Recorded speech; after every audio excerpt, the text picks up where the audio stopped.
Déclaration de patrimoine des candidats de 31 600 € à 2,3 millions d'euros de possession.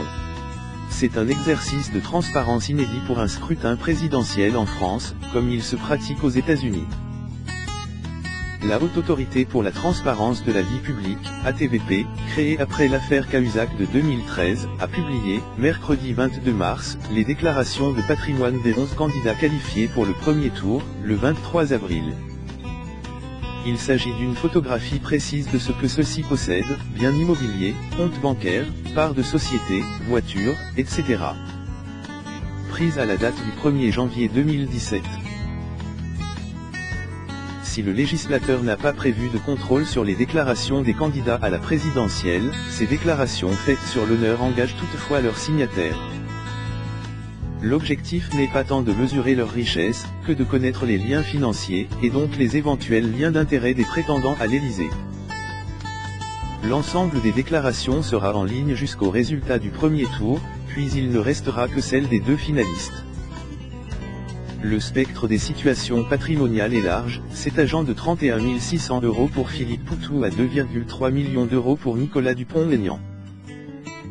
Avec quelques points notables, dont le fait, par exemple, qu'Emmanuel Macron, le candidat d'En Marche, ancien banquier d'affaires, déclare l'un des patrimoines les plus modestes, 336 000 € en placements et en épargne.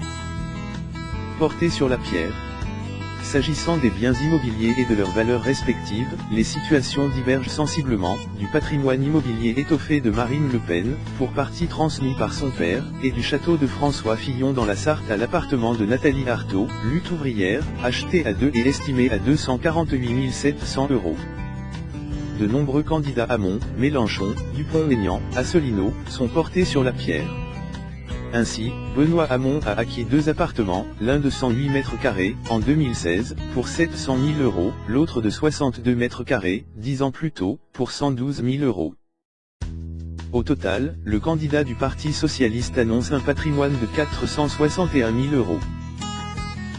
Son concurrent à gauche, Jean-Luc Mélenchon, possède également 2 biens, une maison rurale, de 150 m² acquise en 1996 pour 90 000 €, et aujourd'hui d'une valeur vénale 190 000 €, puis un appartement de 110 m², acquis en 2014 contre 800 000 €.